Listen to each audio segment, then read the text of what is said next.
पुरुषाचरते जय जय हे महिषासुरमर्दिनि रम्यकपर्दिनि शैलसुते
சுவாமிக்கு ஃபஸ்ட்டு சுவாமிக்கு கொண்டு பாலை வச்சுட்டு வந்துடுவோம்.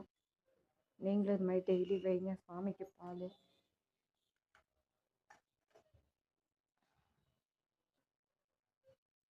ஃப்ரெண்ட்ஸ், காஃபி ரெடி, குடிக்க வேண்டியதான். நீங்களும் எங்கள் வீட்டுக்கு காஃபி குடிக்க வாங்க. Okay friends, thank you. Please like, subscribe.